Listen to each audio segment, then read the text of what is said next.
Praise Lord. Anumol ലൈനിലുണ്ടോ? ഞങ്ങളെല്ലാം ലൈനിലുണ്ട്.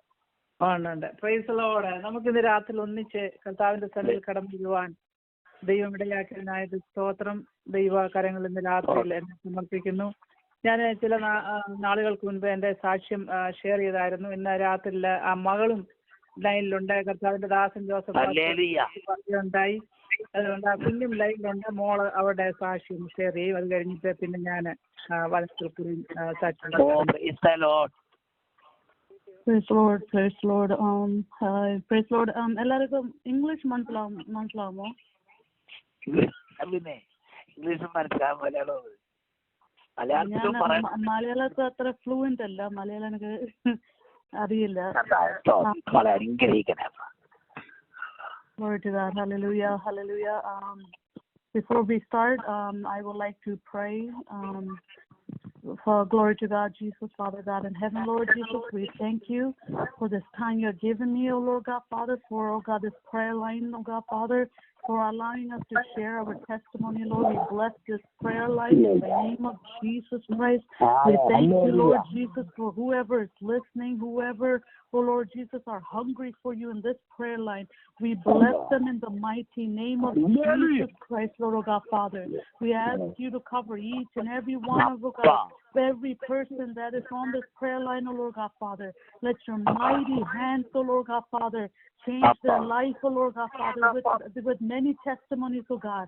We pray, oh God, whoever is going through, oh God, any difficult times right now, oh Lord God, Father, we pray for deliverance and healing, oh Lord God, Father. I rebuke every unnecessary spirits, oh Lord God, Father, Jesus, that has been attacking us, oh Lord God, Father. We thank you for healing us from every virus, oh Lord God, Father. Hallelujah. In Jesus' name we pray. Amen. Amen. Glory to God. My name is Anu James, and I came from a Catholic background, more like Marthoma background. As a child, when I was 9 months old, I had a nephrotic syndrome, which is kidney problem. Both of my kidneys was a little bit working. It was 25 and 25% in each kidney. And we did not, me and my parents, and I also have an older sister. Right now she's married. She has 3 kids.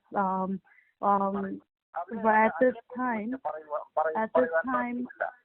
മാതാപിതാക്കളോ അല്ലെങ്കിൽ grand പേരൻസോ ആയിട്ടുള്ളവരോടാണ് ഇതൊക്കെയും അവർ വന്ന് പറയുന്നത്. ആ ഒരു relationship ആണ് ദൈവം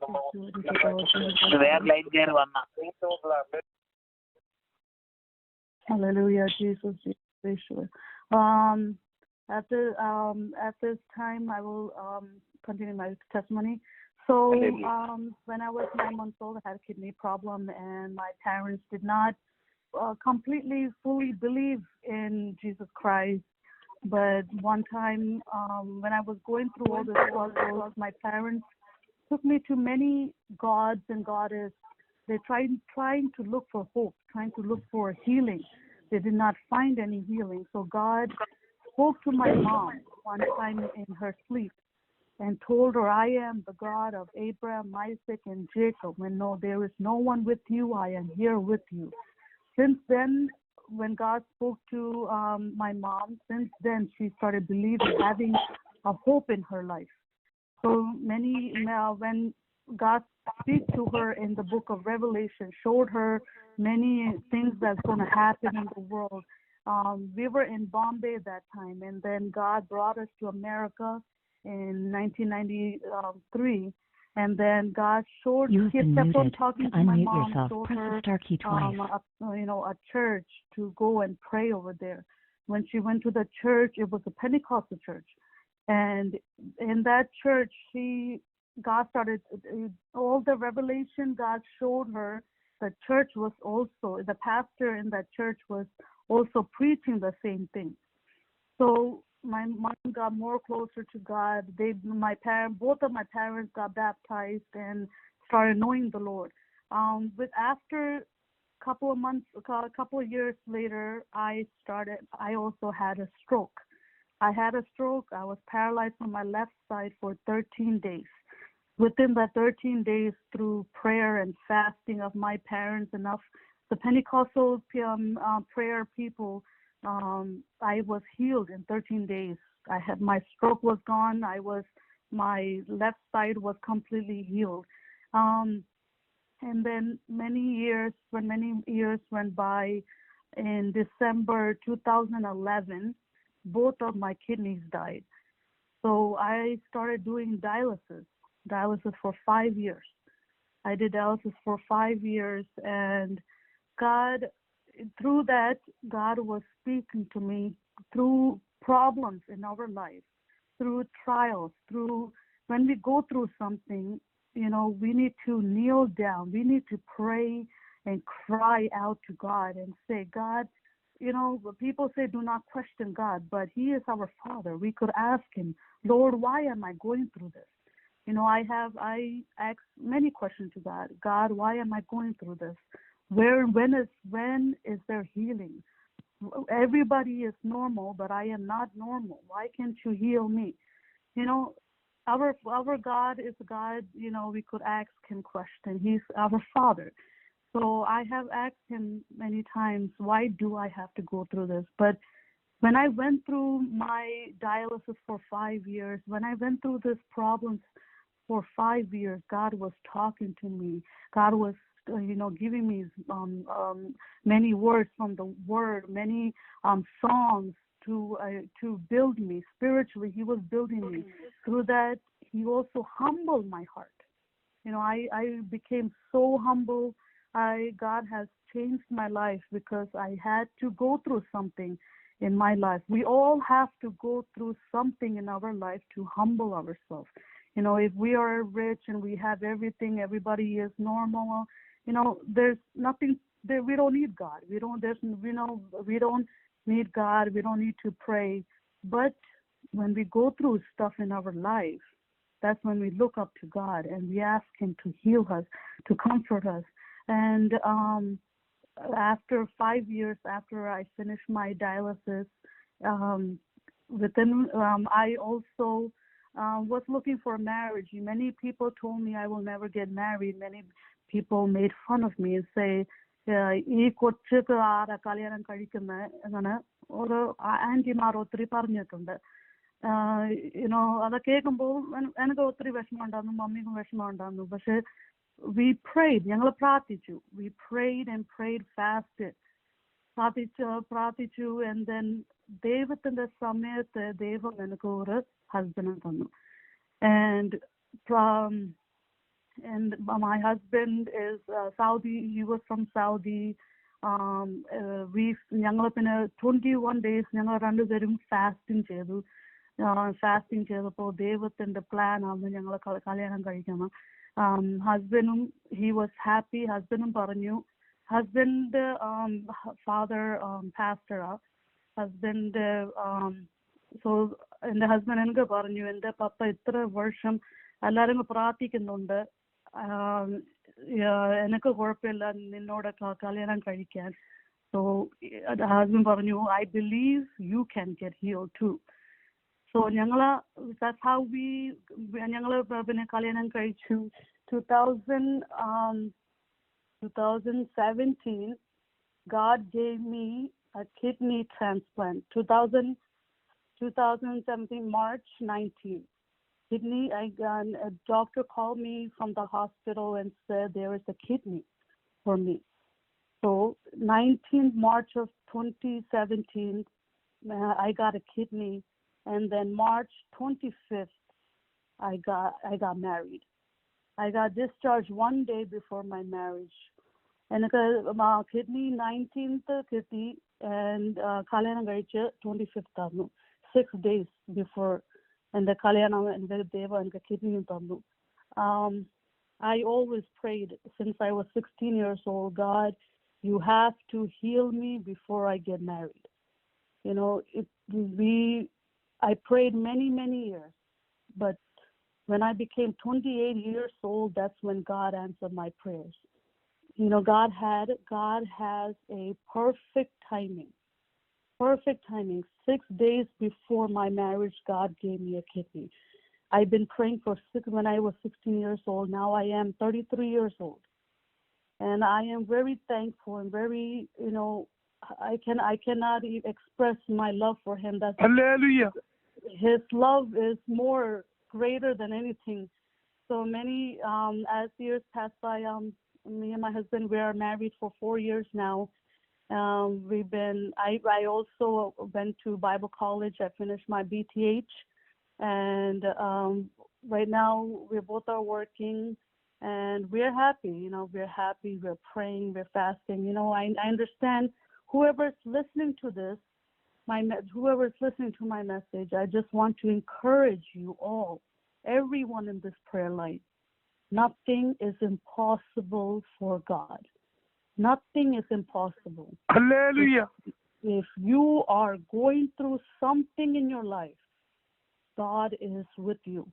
God is our comforter, our provider, Jehovah Jireh. He will heal you. He will deliver you. He will help your children. He will help you, your family. I don't know what anybody is going through, but God has a timing. Last year, many people struggled with all kinds of virus, but we are still in this world. This is 2021. There is a reason we are still living in this world. Let's not waste our time, but meditate on God and lean on His understanding. I just want to pray, and I just thank Pastor. I thank this prayer line for allowing me to speak and to share my testimony. But just one more thing, do not forsake God. Believe in Him, trust in Him, and have faith in Him. Thank you. Hallelujah.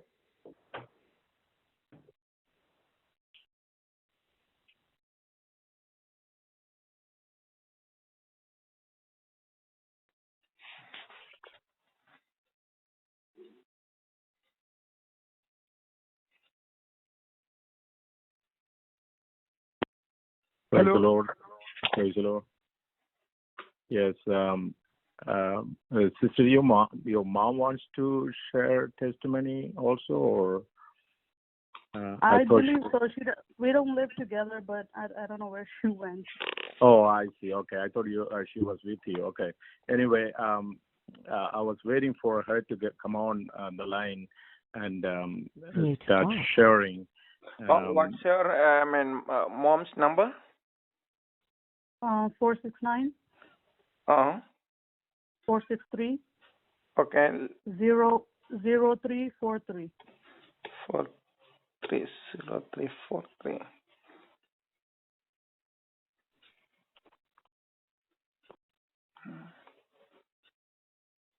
Praise the Lord. Yeah. Sister, can you hear me? What's Yes. your mom's number? Name? Yeah, but she's on. Yeah, I am on the line. Yeah. Okay. Please carry on. Indeed. Yeah. മോള് പറഞ്ഞത് mock അത്രയെങ്കിലും മലയാളം പറയാൻ ബോംബെ ജനിച്ച് വളർന്നത് ആ കുഞ്ഞ് 3-4 വയസ്സിൽ ഇവിടെ വരുന്നത്.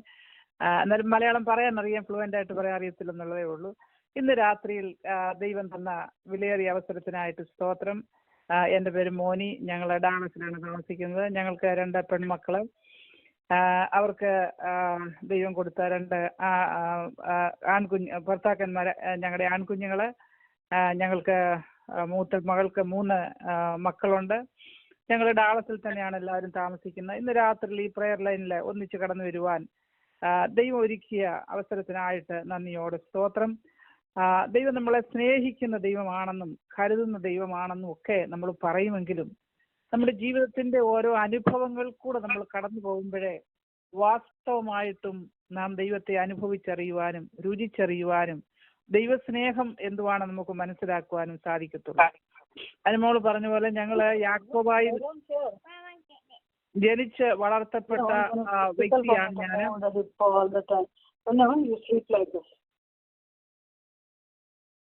ഞങ്ങള് യാക്കോബായിൽ ജനിച്ചു വളർത്തപ്പെട്ട വ്യക്തിയാണ് ഞാൻ. എനിക്ക് 4 സഹോദരങ്ങളുണ്ട്. എൻ്റെ നാട് പത്തനംതിട്ട പുത്തൻപീടി എന്ന സ്ഥലത്താണ്, കേരളത്തില്. ഞാൻ എൻ്റെ 20ാമത്തെ വയസ്സിലാണ് ബോംബെയിലേക്ക് കടന്നു വരുവാനിടയായത്. ദൈവം എൻ്റെ 21ാമത്തെ വയസ്സിൽ വിവാഹം നടക്കുവാനിടയായി. ബോംബെയിൽ വെച്ച് ഞങ്ങൾക്ക് ജനിച്ച മക്കളാണ്. മൂത്ത മകൾ ലിനു, ഇളയ മകളാണ് ഈ ഇപ്പം ടെസ്റ്റിമണി പറഞ്ഞ അനുമോള്.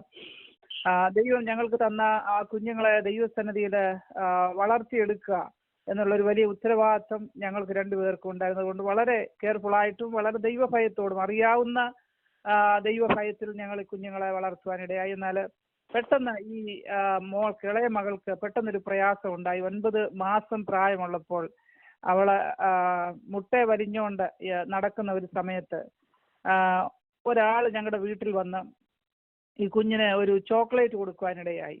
9 മാസം പ്രായമേ ഉള്ളൂ. അത് കഴിച്ചു. അതിൻ്റെ 21ാമത്തെ ദിവസം ഈ കുഞ്ഞിൻ്റെ വയറ് വീർക്കാൻ തുടങ്ങി.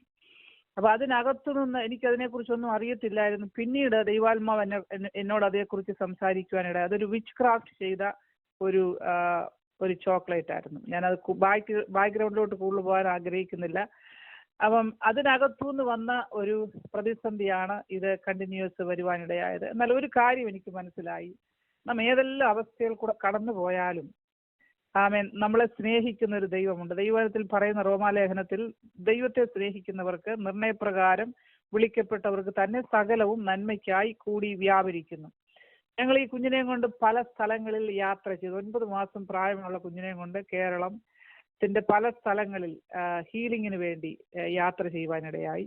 അവളെ പെട്ടെന്ന് അവിടെ ശരീരം സ്വെല്ലിങ് ആവുകയും പിന്നെ ഹോസ്പിറ്റലിൽ അഡ്മിറ്റ് ആവുകയും ഒക്കെ ചെയ്ത് അങ്ങനെ വലിയ പ്രതിസന്ധിയിൽ കൂടെ കടന്നു പോകാനിടയായി. ഞങ്ങൾ മദ്രാസിലെ, കേരളത്തിലെ ആയുർവേദിക്ക്, ഹോമിയോപ്പതി എന്ന് വേണ്ട എല്ലാ സ്ഥലങ്ങളിലും ഈ കുഞ്ഞിനെ കൊണ്ട് ഞങ്ങൾ യാത്ര ചെയ്യുവാനിടയായി. പക്ഷേ ഒരിടത്തും ഒരു സൗഖ്യം ഞങ്ങൾ കാണുവാനോ ഞങ്ങളുടെ മനസ്സിന് ഒരു സമാധാനം കിട്ടുവാനോ ഞങ്ങൾക്ക് സാധിച്ചില്ല. അപ്പം ഞങ്ങൾ തന്നെ ചിന്തിക്കാൻ തുടങ്ങി, ദൈവം ഞങ്ങളെ സ്നേഹിക്കുന്നില്ലയോ, ദൈവം ഞങ്ങളെ കരുതുന്നില്ലയോ, ഞങ്ങൾ കടന്നു പോകുന്ന പ്രതിസന്ധികൾ എന്തുവാ. 1 മാസം, ചിലപ്പം 2 ആഴ്ചയൊക്കെ, 1 മാസത്തിൽ കൂടുതലൊക്കെ ഹോസ്പിറ്റലിൽ അഡ്മിറ്റ് ആവും. അന്നത്തെ നെഫ്രോളജി വാർഡ് എന്ന് പറയുന്നത് ബോംബെയിലുള്ള വാഡിയ ഹോസ്പിറ്റലാണ്. അവിടെ ഈ കുഞ്ഞിനെയുമായിട്ട് ഞങ്ങൾ കൂടുതൽ സമയം ഞാൻ അവിടെ സ്പെൻഡ് ചെയ്യുന്നത്. കാരണം മെൻസിന് അവിടെ അലൗഡ് അല്ലാത്തതുകൊണ്ട് രാത്രിയിലൊക്കെ അവിടെ കിടക്കും. ഇളയ മോളും പപ്പായുമായിരിക്കും വീട്ടിൽ. ഈ കുഞ്ഞിനെയും കൊണ്ട് രാവും പകലും ഇങ്ങനെ ഞങ്ങൾ യാത്ര ചെയ്യുവാനിടയായി. മനസ്സൊക്കെ അങ്ങ് വളരെ ഭാരപ്പെട്ട് നിരാശപ്പെട്ട് ഞങ്ങൾ വളരെ മാനസികമായിട്ട് ഒത്തിരി ഞങ്ങൾ രണ്ടുപേരും തകർന്ന ഒരു അനുഭവത്തിൽ ഞങ്ങൾ യാത്ര ചെയ്യുമ്പം ഞങ്ങളുടെ അടുത്ത് താമസിക്കുന്ന ഒരാള് ഞങ്ങളോട് പറഞ്ഞു, ഞങ്ങളുടെ അടുത്ത നെയ്ബറാ, അവരൊരു ഹിന്ദിക്കാരാ. അദ്ദേഹം പറഞ്ഞു, എന്നെ വിളിച്ചിട്ട് പറഞ്ഞു, ബാബിജി ഈ കുഞ്ഞ് ഏതായാലും മരിച്ചു പോകുമല്ലോ, നിങ്ങളെ കുഞ്ഞിനെ കൊണ്ട് നടന്നിട്ട് ഒരു പ്രത്യാശ, ഒരു ഹീലിംഗ് നടക്കുന്നില്ലല്ലോ. ഞങ്ങളുടെ അവിടെ സായിബാബായുടെ ഒരു മന്ദിരമുണ്ട് ഷിർഡിയിൽ, അവിടെ വരാമെങ്കിൽ സൗഖ്യം പ്രാപിക്കുമെന്ന് പറഞ്ഞു. അപ്പം ഞങ്ങൾ സത്യത്തിൽ ക്രിസ്ത്യാനിയാണേലും ക്രിസ്തു ആകത്തില്ല, യേശു ക്രിസ്തുവിനെ കുറിച്ച് ഒരറിവുമില്ല. അവർ വിളിച്ചപ്പോൾ അത് കേട്ട് കഴിഞ്ഞപ്പോൾ ഞങ്ങൾ എന്തെടുത്തു, ഷിർഡിയിൽ ഈ കുഞ്ഞിനെ കൊണ്ട് യാത്ര പോകാനിടയായി. എന്നാൽ പോകുന്നതിൻ്റെ തലേ രാത്രിയിൽ ദൈവം എന്നെ ഒരു ദർശനം കാണിച്ചതാണ് അവിടെ ഇരിക്കുന്ന ആൾക്കാരുടെ മുൻപിൽ ഈ ഞങ്ങളുടെ കൂടെ പോയ വ്യക്തി മുട്ടുമടക്കി അവരെ നമസ്കരിക്കുന്നു. അപ്പോൾ ദൈവം തലേ രാത്രിയിൽ എന്നോട് പറഞ്ഞു, നീ അവിടെ പോയി അവരുടെ മുൻപിൽ മുട്ടുമടക്കരുത്. എന്നെ ആ ദർശനം കാണിച്ചെന്നെ. ഞാൻ അവിടെ ചെന്നപ്പോൾ അതുപോലെ ആ സായിബാബയുടെ അനുയായികളൊക്കെ കണ്ടിരിക്കുന്നു. അവരവിടെ ചെന്ന് മുട്ടുമടക്കുന്നു. അപ്പോൾ എന്നോട് ദൈവം കാണിച്ച ദർശനം അനുസരിച്ച് ഞാൻ പറഞ്ഞു, ഞാൻ ഇവരുടെ മുൻപിൽ മുട്ടുമടക്കത്തില്ല. ഞങ്ങൾ അന്ന് പിറ്റേ ദിവസം തന്നെ തിരിച്ചു വരുവാനിടയായി. എന്നാൽ എന്നിട്ടും ഒരു സൗഖ്യമോ കാര്യങ്ങളോ ഒന്നും കിട്ടിയില്ല. ഞങ്ങൾ വീട്ടിൽ വളരെ നിരാശയോടെ ഇങ്ങനെ ഇരിക്കുമ്പം എൻ്റെ ഒരു കൂട്ടുകാരത്തി, ഞങ്ങൾ ഓഫീസിൽ വർക്ക് ചെയ്യുന്നതാണ്, അവൾ എൻ്റെ അടുത്ത് വന്നിട്ട് പറഞ്ഞു, വില്ലേപ്പാറിൽ ഒരു ഫെയ്ത്ത് ഹോം ഉണ്ട്, അവിടെ പാസ്റ്റർ മേനോൻ എന്ന് പറഞ്ഞൊരു ദൈവദാസനുണ്ട്, അവിടെ പോയാൽ സൗഖ്യം കിട്ടുമെന്ന് പറഞ്ഞു. അപ്പോൾ അന്ന് ഞാൻ എൻ്റെ ഹസ്ബൻഡ് ജോലിക്ക് പോയിരിക്കുന്നു, മൂത്ത മോളെ സ്കൂളിൽ വിട്ടു, ഇളയ കുഞ്ഞും ഞാനും മാത്രമേ ഉള്ളൂ വീട്ടിൽ ആരും അറിഞ്ഞില്ല. ഒരു ഓട്ടോറിക്ഷ പിടിച്ചിട്ട് ഈ കുഞ്ഞിനെ വീട്ടിൽ ഞാൻ ആക്കിയിട്ട് തന്നെ, കാരണം റൈറ്റിലോ ലെഫ്റ്റിലോ തിരിഞ്ഞു കിടക്കത്തില്ല, കംപ്ലീറ്റ് ബോഡി സ്വെല്ലിങ് ആയിട്ട് അവൾ ഇരിക്കുന്ന സമയമാണ്. 2 സൈഡിലും തലയണ വെച്ചിട്ട് ഞാനൊരു ഓട്ടോറിക്ഷ എടുത്ത് ഈ കുഞ്ഞിനെ ഈ ദൈവദാസൻ്റെ അടുത്ത് പ്രാർത്ഥിക്കാൻ ഓടിച്ചെന്നു. കാരണം ഞാൻ ചെയ്താലും മരിക്കാൻ പോവാന്നല്ലോ. ലാസ്റ്റിൽ ഒരു ദൈവദാസൻ പ്രാർത്ഥിച്ച് സൗഖ്യം വരുന്നെങ്കിൽ, കാരണം ഞങ്ങൾക്ക് ബന്ധക്കോസുകാരുമായിട്ട് നാട്ടിലുള്ള പല ദൈവമക്കളെ ഞങ്ങൾക്കറിയാം. പക്ഷെ അവരുടെ ജീവിതം ഞങ്ങൾ നോക്കുമ്പോൾ അവരുടെ പ്രവൃത്തിയില്ലാത്ത വിശ്വാസവും ജീവിതമായതുകൊണ്ട് ഞങ്ങൾ അതൊക്കെ കണ്ട് മാറി നിൽക്കുന്ന ആൾക്കാരായിരുന്നു. എന്തെങ്കിലും ആട്ടെ, എന്നാൽ അവിടെ പോയി സൗഖ്യം വരുമല്ലോ എന്ന് വിചാരിച്ച് ഞാൻ അവിടെ ചെന്നപ്പോൾ ഈ ദൈവദാസൻ പാസ്റ്റർ മേനോൻ പ്രാർത്ഥിക്കാൻ ഇറങ്ങി നിൽക്കുക. എന്നെ കണ്ടപ്പോൾ അദ്ദേഹം എൻ്റെ മുഖത്ത് നോക്കിയിട്ട് പറഞ്ഞു, പാപം ചെയ്യുന്ന ദേഹി മരിക്കുമെന്ന് പറഞ്ഞു. എനിക്ക് വേദപുസ്തകത്തിനകത്തെ ABCD ഒരു വാക്യം പോലും അറിയാൻ വയ്യാത്ത വ്യക്തിയാണ്. എൻ്റെ മുഖത്ത് നോക്കി ഇത് പറഞ്ഞു കഴിഞ്ഞപ്പോൾ ഞാൻ ആ പോയ ബലം പോലും ഇല്ലാതായിപ്പോയി, ക്ഷയിച്ചു പോയി. കാരണം വളരെ പ്രത്യാശയോട് ഓടി അങ്ങോട്ട് ചെന്നതാ, ഒന്ന് പ്രാർത്ഥിക്കുമെങ്കിലും ചെയ്യുമെന്ന് ചിന്തിച്ചു. എന്നോട് ഈ വാക്ക് കേട്ട് കഴിഞ്ഞപ്പോൾ എൻ്റെ ശരീരം വിറയ്ക്കാൻ തുടങ്ങി. എനിക്കൊരു ഗ്ലാസ് നാരങ്ങ വെള്ളം അവർ കൊണ്ട് തന്നു. ഞാനത് കുടിച്ചില്ല, കാരണം എൻ്റെ ശരീരം വിറയ്ക്കുന്നു. ഞാൻ തിരിച്ചു ചെല്ലുമ്പോൾ എൻ്റെ കുഞ്ഞ് മരിക്കും എന്നുള്ള ചിന്ത എൻ്റെ മനസ്സിൽ കയറി. അതുപോലെ തന്നെ ആ ഓട്ടോറിക്ഷ എടുത്ത് തിരിച്ച് ഞാൻ വീട്ടിൽ വന്നപ്പോൾ എൻ്റെ വീട്ടിൽ ഞാൻ പൂജിച്ചുകൊണ്ടിരുന്ന പരിമല തിരുമേനി, മണറുകാട്ട് മാതാവ്, മാഹീംപള്ളിയിലെ മാതാവ്, സായിബാബ, അതിനിടയ്ക്ക് യേശുവിൻ്റെ ഫോട്ടോ ഉണ്ട്, ക്യാൻഡിലും അഗർബത്തിയും സാമ്പ്രാണിയും ഒക്കെ വെച്ചിങ്ങനെ ആരാധിച്ചുകൊണ്ടിരിക്കുന്ന ഒരു സമയമാണ്. കാരണം ഏത് ദൈവത്തെ ആരാധിക്കണം എന്ന് എനിക്കറിയത്തില്ലായിരുന്നു. നമ്മൾ യാക്കോബായിൽ ക്രിസ്ത്യാനികളായിട്ട് ജനിച്ചു വളർത്തപ്പെട്ടവരും വാസ്തവമായിട്ട് യേശു കർത്താവ് എൻ്റെ രക്ഷകനാണെന്നോ, എനിക്ക് വേണ്ടി യേശു മരിച്ചെന്നോ, എൻ്റെ കർത്താവിനെ രക്ഷകനായി സ്വീകരിക്കണമെന്നോ എനിക്ക് ആരും അതുവരെ പറഞ്ഞു തന്നിട്ടില്ല. അങ്ങനത്തെ അനുഭവത്തിൽ കൂടെ കടന്നു പോകുമ്പോൾ ഞാൻ വീട്ടിൽ വന്ന് എൻ്റെ കരങ്ങൾ കൊണ്ട് തന്നെ ഞാൻ എൻ്റെ ഈ ഫോട്ടോയിലെല്ലാം ഞാൻ നോക്കിയിട്ട് ഇങ്ങനെ ഞാൻ പറഞ്ഞു, ഇത്രയും വർഷം, അന്ന് എനിക്ക് 26-27 വയസ്സേ ഉള്ളൂ, ഞാൻ വിളിച്ച ദൈവങ്ങളൊന്നും എന്നെ സഹായിക്കാൻ കഴിഞ്ഞില്ലെങ്കിൽ ഈ ദൈവങ്ങളെ ഒന്നും ഇനി എൻ്റെ വീട്ടിൽ വേണ്ട എന്ന് പറഞ്ഞ് എൻ്റെ കൈകൊണ്ട് തന്നെ ഞാൻ ഈ ഫോട്ടോ എല്ലാം വലിച്ചെടുത്തേച്ച് എൻ്റെ കൈകൊണ്ട് തന്നെ അടിച്ച് തല്ലിപ്പൊട്ടിച്ചു. അപ്പം ഞാൻ തിരിച്ചു വരുന്ന വരവെന്ന് പറഞ്ഞാൽ മാനസികമായിട്ടൊക്കെ തകർന്ന് ക്ഷീണിച്ചൊരു നിരാശയിലോട്ടാണ് ഞാൻ ഈ വീട്ടിലോട്ട് കയറി വരുന്നത്. തല്ലിപ്പൊട്ടിച്ചെല്ലാം ട്രാഷിലിട്ടിട്ട് ഞാൻ പറഞ്ഞു, ഇനിയും സംസാരിക്കുന്നൊരു ദൈവം ഉണ്ടെങ്കിൽ അതിന് ഞാൻ തന്നെ പറഞ്ഞു, ദൈവമില്ല, ഇനി സംസാരിക്കുന്ന ഒരു ദൈവം ഉണ്ടെങ്കിൽ എന്നോട് സംസാരിക്കട്ടെ, ഞാൻ അന്ന് ആ ദൈവത്തിൽ വിശ്വസിക്കാം എന്ന് പറഞ്ഞ് അന്ന് രാത്രിയിൽ ഈ കുഞ്ഞുമായിട്ട് ഫ്രണ്ട് റൂമിൽ ഞങ്ങൾ കിടക്കുന്നു. ഞാൻ വളരെ സങ്കടപ്പെട്ട് കിടക്കുന്ന ദിവസം എൻ്റെ മനസ്സിൻ്റെ ചിന്ത, ദൈവമേ നാളെ എൻ്റെ കുഞ്ഞ് മരിച്ചു പോകുമോ എന്നുള്ള വേദനയിലാണ് ഞാൻ കിടക്കുന്നത്. കാരണം വാടിയ ഹോസ്പിറ്റലിൽ നിന്നും ഡിസ്ചാർജ് ചെയ്ത് കുഞ്ഞിനെ കൊണ്ട് ഇട്ടിരിക്കുക വീട്ടിൽ. ഹസ്ബൻഡ് മൂത്ത മോളും കൂടെ അപ്പുറത്തെ റൂമിൽ കിടക്കുന്നു. രാത്രി കറക്റ്റ് 2:30 ഞാൻ കേട്ട ഒരു ശബ്ദം ഇതാ, ഇന്നും എൻ്റെ ചെവിയിൽ മുഴങ്ങി കേൾക്കുന്ന ഒരു ദൈവശബ്ദമാണ്. ഞാൻ അന്ന് രാത്രി ചോദിച്ചിട്ട് കിടന്നില്ലേ, ദൈവമുണ്ടോ, ഉണ്ടെങ്കിൽ എന്നോട് സംസാരിക്കാൻ ഞാൻ പറഞ്ഞില്ലേ. ദൈവമക്കളെ, അന്ന് രാത്രിയിൽ എൻ്റെ ചെവിയിൽ മുഴങ്ങിക്കേട്ടൊരു ശബ്ദം ഇതാ. ആദ്യം എന്നോട് ഇംഗ്ലീഷിൽ പറഞ്ഞ I am the Lord of Abraham, Isaac and Jacob. ഈ പ്രകാശം, ഈ ശബ്ദം എൻ്റെ വീടിനകത്തെ ഒരു വലിയ ക്ലോക്ക് ഉണ്ട്, അതിൽ വന്ന് പ്രകാശം അടിച്ചേച്ച് ഇംഗ്ലീഷിൽ പറഞ്ഞിട്ടത് മലയാളത്തിൽ ട്രാൻസ്ലേറ്റ് ചെയ്യുക. ഞാൻ അബ്രഹാമിൻ്റെയും ഇസഹാക്കിൻ്റെയും യാക്കോബിൻ്റെയും ദൈവമാണ്. രണ്ടാമത്തെ ശബ്ദം ഞാൻ ഇങ്ങനെ കേൾക്കാൻ വീണ്ടും ഉറക്കത്തിൽ, ഡീപ്പ് സ്ലീപ്പിലാണ് ഞാൻ. ഉറക്കത്തിൽ ഞാൻ വീണ്ടും ആ ശബ്ദം എന്തെങ്കിലും കേൾക്കുമെന്ന് വിചാരിച്ചു. പിന്നെയും ഞാൻ ഇങ്ങനെ കിടക്കുമ്പോൾ രണ്ടാമത്തെ ശബ്ദം, സകലരും നിന്നെ കൈവിടും, അന്ന് എനിക്ക് നിന്നെ കൊണ്ട് ആവശ്യമുണ്ട്. ഇംഗ്ലീഷിൽ പറഞ്ഞിട്ട് അത് മലയാളത്തിൽ ട്രാൻസ്ലേറ്റ് ചെയ്യുക. ഞാൻ ആ ശബ്ദം കേട്ടു. പെട്ടെന്ന് ഡീപ്പ് സ്ലീപ്പിലായിരുന്നു ഞാൻ. ചാടി എഴുന്നിട്ട് ഉറക്കത്തിൽ ക്ലോക്കെ നോക്കിയപ്പോൾ കറക്റ്റ് 2:30 ക്ലോക്ക് അടിക്കുന്നു. അവിടെ ഒന്നും ആരുമില്ല. ഞാൻ ഈ കുഞ്ഞിനെ നോക്കിയപ്പോൾ ഈ കുഞ്ഞ് മരിച്ചിട്ടില്ല, ശ്വാസം വിടുന്നുണ്ട്. ഞാൻ അവിടുന്ന് എഴുന്നേറ്റ് അപ്പുറത്തെ റൂമിലോട്ട് ഓടിച്ചെന്നു. അന്ന് 3 വയസ്സേ ഉള്ളി മോക്ക്. ചെന്നപ്പം രാഴ്ച എൻ്റെ ഹസ്ബൻഡ് എഴുന്നേറ്റ് ഞാനൊരു ദൈവശബ്ദം കേട്ടു. അപ്പം എൻ്റെ ഹസ്ബൻഡ് പറഞ്ഞു, മാനസികമായിട്ട് ഞാൻ തളർന്ന് കിടക്കുവാന്നറിയാം, എന്നോട് പറഞ്ഞ് പോയി കിടന്നുറങ്ങ്, നമ്മളോടൊന്നും ദൈവം സംസാരിക്കത്തില്ല. അദ്ദേഹവും മർത്തമായി ജനിച്ചു വളർന്നെങ്കിലും അത്രയ്ക്കുള്ള കാഴ്ചപ്പാട് അദ്ദേഹത്തിനും ഉള്ളായിരുന്നു. അപ്പം ഞങ്ങൾ രണ്ടുപേരും, ഞാൻ പറഞ്ഞ അല്ല, ഞാൻ കേട്ട ശബ്ദം ദൈവശബ്ദം ആരാഴ്ച, വേറെ ആരുമല്ല സംസാരിച്ചു. ഇവിടെ ആരും സംസാരിക്കാനില്ലായിരുന്നു. ഇംഗ്ലീഷിൽ പറഞ്ഞിട്ട് മലയാളത്തിൽ ശക്തമായിട്ട് സംസാരിച്ച ആ വചനം ദൈവശബ്ദം. ദൈവമക്കളെ, ആ വചനം, ആ ശബ്ദം, മറിയ തൻ്റെ ഹൃദയത്തിൽ ആ ദൈവശബ്ദം ദൂതൻ പറഞ്ഞതുപോലെ ആ കേട്ട ശബ്ദം ഹൃദയത്തിൽ സംഗ്രഹിച്ചതുപോലെ എൻ്റെ ഹൃദയത്തിൽ ഞാൻ ആ വചനം, ആ ശബ്ദം സംഗ്രഹിക്കുവാൻ തുടങ്ങി. ഞാൻ പലരോട് ഈ വിഷയം ഷെയർ ചെയ്തു. പക്ഷേ ഞങ്ങളുടെ അടുത്തുള്ള ഒരു പെന്തക്കോസ്ത് ഫാമിലി ഒരു ആന്റിയോട് ഞാനിങ്ങനെ പറഞ്ഞപ്പം എന്നോട് ചോദിച്ചു, യാക്കോബക്കാരോട് ദൈവം സംസാരിക്കുമോ എന്ന്. അപ്പം ഞാൻ അന്നേരം എനിക്ക് വലിയ വചനമൊന്നും അറിയില്ല. ഞാൻ പറഞ്ഞു, ഹൃദയം നുറങ്ങിയവർക്ക് യഹോവ സമീപസ്ഥൻ, മനസ്സ് തകർന്നവരെ അവൻ ആശ്വസിപ്പിക്കുന്ന ദൈവമാണ്. ദൈവമക്കളെ, ആ ദൈവശബ്ദം എൻ്റെ ഹൃദയത്തിൽ ശക്തമായിട്ട് പതിയുവാനിടയായി. അന്ന് എൻ്റെ ഹൃദയത്തിലുള്ള ആ വലിയ ഭാരം അങ്ങ് ഒഴിഞ്ഞു മാറാനിടയായി. വീണ്ടും ഈ കുഞ്ഞിനെ ഹോസ്പിറ്റലിൽ അഡ്മിറ്റ് ആക്കിയ രോഗിയായിട്ട് വീണ്ടും ആ ഹോസ്പിറ്റലിൽ കൊണ്ടുപോകാൻ പറ്റത്തില്ല, എന്നാൽ ക്ലിനിക്കിലും ഒക്കെ കൊണ്ടുപോയൊക്കെ ചെയ്യും. ഞങ്ങൾക്ക് പ്രാർത്ഥിക്കാൻ അറിയത്തില്ല. ദൈവമക്കളുമായിട്ട് ആരുമായിട്ട് ഒരു വ്യക്തി മാത്രമേ ഉള്ളൂ, സില്ലാമ എന്ന് പറഞ്ഞൊരു വ്യക്തി മാത്രമേ ഉള്ളൂ ഞങ്ങൾക്കറിയാവുന്ന ഒരു ബന്ധമുള്ള. അദ്ദേഹം കർത്താവിൻ്റെ ദാസി ഒരു CPM വിശ്വാസിയാണ്, വളരെ നല്ല അനുഗ്രഹിക്കപ്പെട്ടൊരു ദൈവദാസി. ഞങ്ങൾ അങ്ങനെ ഇരിക്കുന്ന സമയത്താണ് 93 ഈ രാജ്യത്തോട്ട് കടന്നു വരുവാൻ നിങ്ങളുടെ പേരൻസ് ഞങ്ങൾക്ക് ഫയൽ ചെയ്ത്. ഈ കുഞ്ഞിന്റെ ഹീലിങ്ങിന് വേണ്ടിയാണ് ദൈവങ്ങളെ സൗഖ്യമാക്കാൻ, നല്ല മെഡിസിൻ കിട്ടും, നല്ല കാര്യങ്ങൾ ഈ രാജ്യത്ത് വന്നാൽ കിട്ടുമെന്നുള്ള പ്രതീക്ഷയിലാണ് ഈ കുഞ്ഞിനെ കൊണ്ട് 94 2 കുഞ്ഞുങ്ങളെയുമായിട്ട് ഞങ്ങൾ ഈ രാജ്യത്ത് കടന്നു വരുവാനിടയായത്. ഇവിടെ വന്നിട്ടും എൻ്റെ മനസ്സ് നിറയെ വേദനയാണ്. കാരണം മറ്റൊന്നുമല്ല, ഈ കുഞ്ഞിനെ ഓർത്തുള്ള വേദനയാണ്.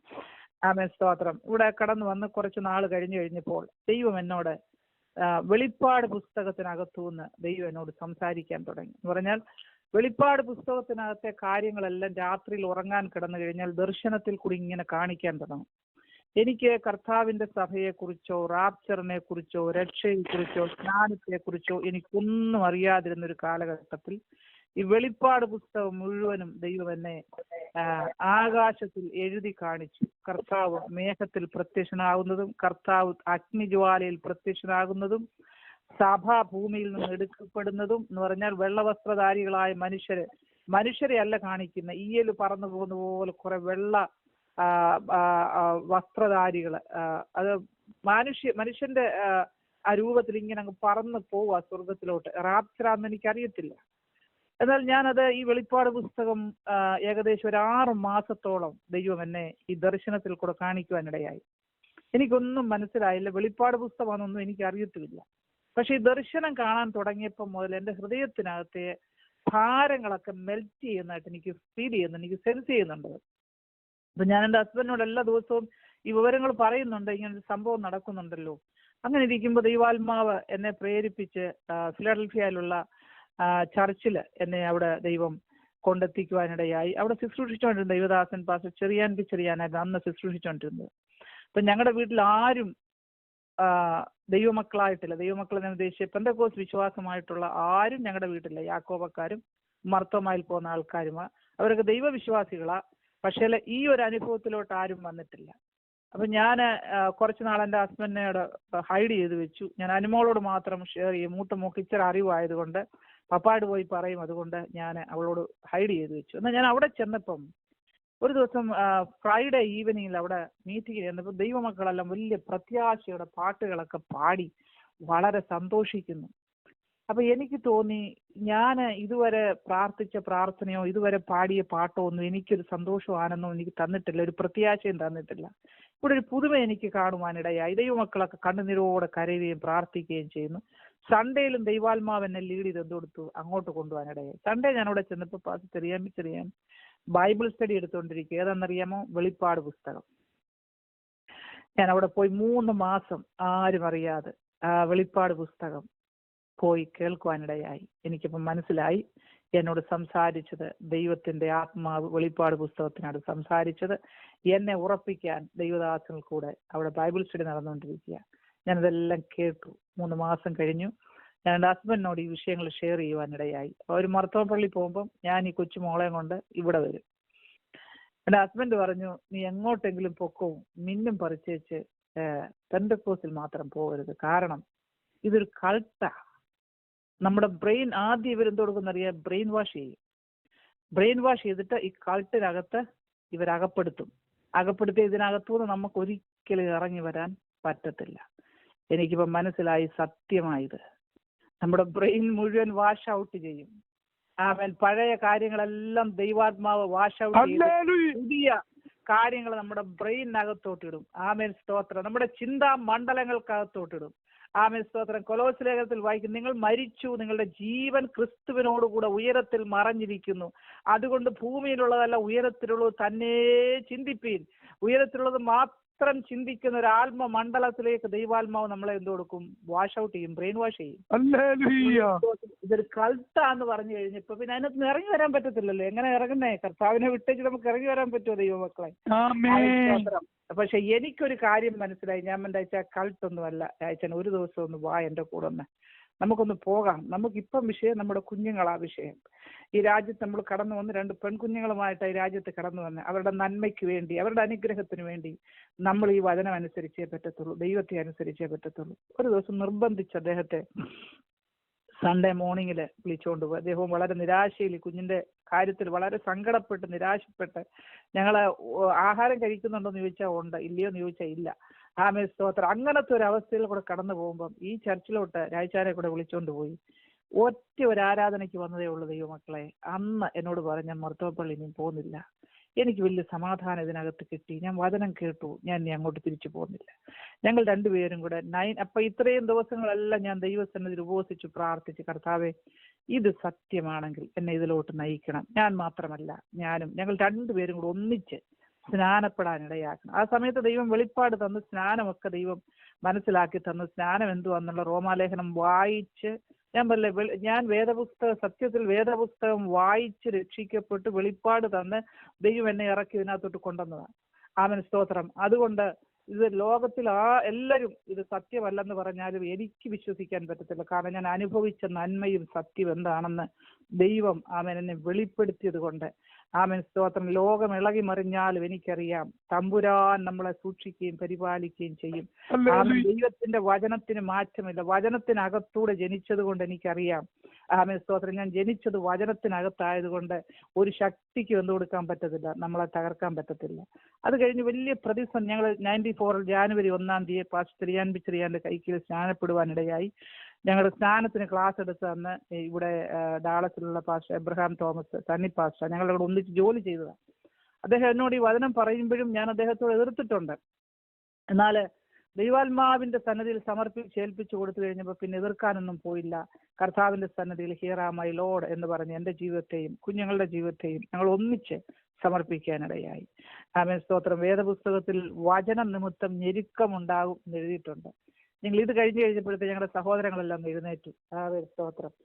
അവര് ഇനി എല്ലാം കഴിഞ്ഞു, ഇനി എവിടെ പോവാ? പെന്തിക്കോസിൽ പോവാ. അവർ പോയി കൾട്ടിനകത്ത് അകപ്പെട്ടു. ഇനി ഇവരെ ഒരിക്കലും മടക്കി കൊണ്ടുവരാൻ കഴിയത്തില്ല. ഞങ്ങളുടെ സഹോദരങ്ങളൊക്കെ ആവുന്ന പണി നോക്കി ഞങ്ങളെ തിരികെ കൊണ്ടുവരാൻ. ഞങ്ങൾ പറഞ്ഞില്ല, ജീവനാലാകട്ടെ മരണത്താലാകട്ടെ ഞങ്ങൾ ഒരിക്കലും ഈ ദൈവത്തെ തള്ളി പറഞ്ഞിട്ട് ഞങ്ങൾക്ക് തിരിച്ചു വരാൻ പറ്റത്തില്ല. മോള് പിന്നെ പറഞ്ഞതാണ്, അത് കഴിഞ്ഞ് അവള് സ്ട്രോക്കായിട്ട് 13 ദിവസം സെന്റ് ക്രിസ്റ്റഫർ ഫിലാഡൽഫിയയില് ഹോസ്പിറ്റലിൽ അവിടെ അഡ്മിറ്റായി കിടന്നു. ആ സമയത്തൊക്കെ ദൈവമക്കളാ ഞങ്ങൾക്ക് വേണ്ടി പ്രാർത്ഥിക്കുകയും ഞങ്ങളെ സ്നേഹിക്കുകയും കരുതുകയും.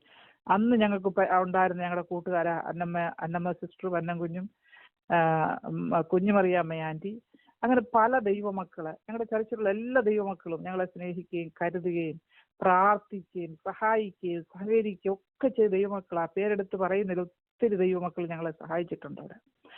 അങ്ങനെ ഈ കുഞ്ഞിന് വേണ്ടി പ്രാർത്ഥിക്കുകയും എടുക്കുകയും 13-ാമത്തെ ദിവസം അവള് നടന്ന് വീട്ടിലോട്ട് കടന്നു വരത്തക്ക രീതിയിൽ ദൈവം അവളുടെ ജീവിതത്തിന്റെ മേൽ ടോട്ടലി വിടുതലായി. അന്ന് എന്നോട് ദൈവം ഇടപെട്ടൊരു വചനമാണ്. കാരണം ഇവള് സ്ട്രോക്കായിട്ട് അവിടെ കിടക്കുമ്പം ഞങ്ങൾ ചിന്തിച്ചു, കുഞ്ഞൊരു പക്ഷെങ്കിൽ, കാരണം ഷീസർ ഉണ്ടായതാണെന്നോ വായിക്കൂടെ ബ്ലഡും ഒക്കെ വന്നു. പെട്ടെന്ന് ഹസ്ബൻഡിനെ ജോലിയിൽ നിന്ന് വിളിച്ച് ഓടി വരിക. അവൾ ലാസ്റ്റ് അവളോട് പറഞ്ഞു, എനിക്ക് എൻ്റെ പപ്പായെ കാണണം എന്ന് പറഞ്ഞപ്പം എനിക്ക് മനസ്സിലായി ലാസ്റ്റിൽ കുഞ്ഞ് പോവായിരിക്കും എന്ന് ചിന്തിച്ച് ഞാൻ പെട്ടെന്ന് ചാപ്പിളിനെ വിളിച്ചിട്ട് പെട്ടെന്ന് രാജാനോട് ഹോസ്പിറ്റലിൽ വരാനിടയായി. വന്നു കഴിഞ്ഞപ്പോൾ ഈ അവസ്ഥ കണ്ട് ഞങ്ങൾ 13 ദിവസവും ഈ കുഞ്ഞിൻ്റെ അടുത്തിരുന്ന് ഞങ്ങൾ ഒന്നിച്ച്, മൂത്ത മോളും ഞങ്ങൾ ഒന്നിച്ച് ദൈവസന്നിധിയിൽ ഇടിവിൽ നിന്ന് കരയാൻ തുടങ്ങി. 10-ാമത്തെ ദിവസമായപ്പോൾ ദൈവം എന്നോടൊരു വചനം ഇടപെട്ടു. 66-ാം സങ്കീർത്തനത്തിന്റെ 16-ാമത്തെ വാക്യം. അതിങ്ങനെ, സകല ഭക്തന്മാരുമായുള്ളവരെ വന്ന് കേൾപ്പീൻ, അവൻ എൻ്റെ പ്രാണന് വേണ്ടി ചെയ്തത് ഞാൻ നിങ്ങളോട് വിവരിക്കാം. ഈ വചനം എഴുന്നേറ്റ് എൻ്റെ അടുത്തോട്ട് വരുന്നതായിട്ട് എനിക്ക് ഫീൽ ചെയ്തു. ആമേൻ. വേദപുസ്തകത്തിനകത്തുനിന്ന് ഈ വചനം എഴുന്നേറ്റ് എൻ്റെ അടുത്തോട്ട് വരുന്നതായിട്ട് എനിക്ക് ഫീൽ ചെയ്തു. കാരണം ദൈവം എന്നോട് സംസാരിച്ച വചനമായതുകൊണ്ട് ഞാൻ പറഞ്ഞു, കുഞ്ഞ് മരിക്കത്തില്ല.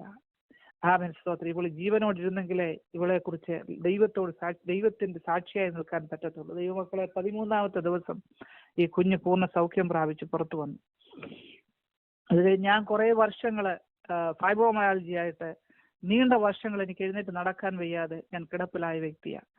ആമേൻ സ്തോത്രം. അങ്ങനെ ഒത്തിരി പ്രതിസന്ധിയിൽ കൂടെ കടന്നു പോയെങ്കിലും അതിന്റെ എല്ലാം നടുവിൽ എനിക്കൊരു കാര്യം മനസ്സിലായി, ദൈവം നമ്മെ കൈവിടാതെ കരുതി പരിപാലിച്ച് സ്നേഹിച്ച് അനുമോള് പറഞ്ഞ പോലെ നമ്മുടെ ജീവിതത്തിൽ കഷ്ടവും വേദനയും ദുഃഖവും ഒക്കെ ഉള്ള ഒരു കണക്കിന് നല്ലതാണ്.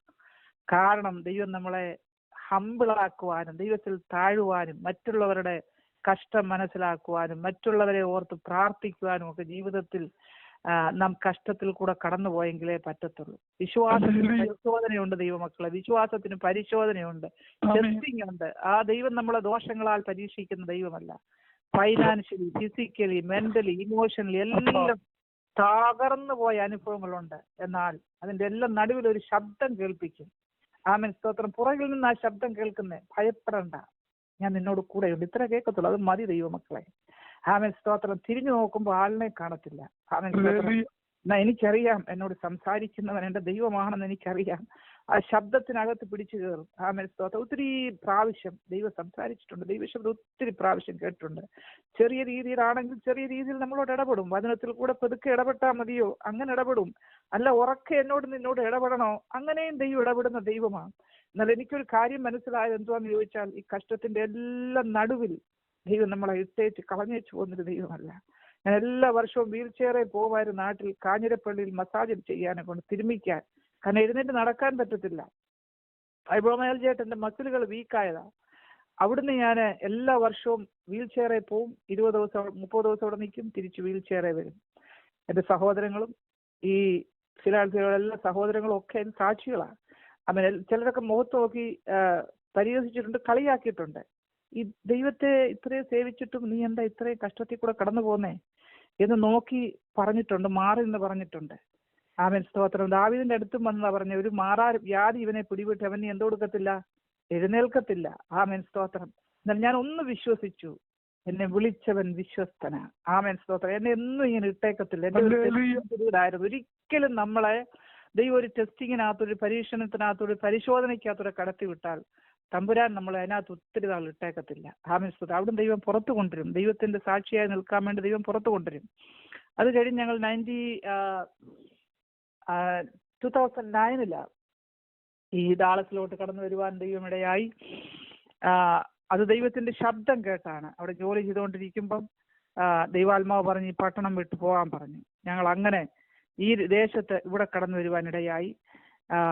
ഞങ്ങൾ ഇങ്ങോട്ട് തിരിച്ചു പോകുന്ന സമയത്ത് അവിടെ ഒരാഴ്ച ജോലി ചെയ്ത കമ്പനി അതിന്റെ ഒരു പ്ലാന്റ് ഈ രാജ്യത്തോട്ട് കടന്നു വരുവാനിടയായി. ഞങ്ങൾ ഇവിടുന്ന് മൂവ് ചെയ്തപ്പം ഞങ്ങളുടെ ഒരു അമ്മച്ചി പറഞ്ഞു, കുഞ്ഞെ ഈ ദേശം വിട്ട് പോവരുതേ, ഇവിടെ നിങ്ങൾക്ക് നല്ല രീതിയിൽ ദൈവം നിങ്ങളെ പരിപാലിക്കും. ഞാൻ പറഞ്ഞു, ഈ കഴിഞ്ഞ 18 വർഷം ഫിലാഡൽഫിയയിൽ എന്നെ പോറ്റിയ ദൈവം ഞാൻ പോകുന്നതിന് മുൻപ് ഡാളസിന് എനിക്ക് വേണ്ടി പോയിട്ടുണ്ട്. ദൈവമക്കളെ, ഞാൻ ഈ രാജ്യത്ത് കടന്നു വന്നു, ഇവിടെ ദേശത്ത് കടന്നു വന്നു.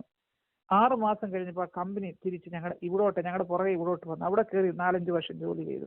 ഇന്നയോളം ദൈവം നിർത്തി ഇവിടെ വരെ കൊണ്ടുവന്നു. ആമേൻ, സ്തോത്രം. ഈ ദൈവത്തെ എത്ര സ്തുതിച്ചാലും എത്ര പറഞ്ഞാലും ആമേൻ മതിയാക്കാത്ത രീതിയിൽ ദൈവം ഞങ്ങളുടെ ജീവിതത്തിൽ അത്ഭുതങ്ങളെ പ്രവർത്തിച്ചിട്ടുണ്ട്. ഞാൻ അതിനകത്തൊന്ന് പുറത്തു വന്നു. ദൈവം എന്നെ സൗഖ്യമാക്കി. ഞാൻ 100% പെർഫെക്റ്റ് ആയിട്ട് സൗഖ്യം വന്നു ചോദിച്ചാൽ അല്ല. എന്നാൽ എന്റെ കൃപ നിനക്ക് മതി എന്ന് പൗലോസ് പറഞ്ഞ പോലെ ദൈവത്തിന്റെ കൃപ എന്റെ മേൽ പകർന്ന് ആമേൻ, സ്തോത്രം. ദൈവം എന്നെ നടത്തുക. 2 വർഷങ്ങൾക്ക് മുമ്പ് ഞാനിവിടെ മസാജ് പഠിക്കാൻ പോയി. ഒരു മസാജ് തെറപ്പിസ്റ്റ് ആയിട്ട് ഞാനിന്ന് വർക്ക് ചെയ്യുക.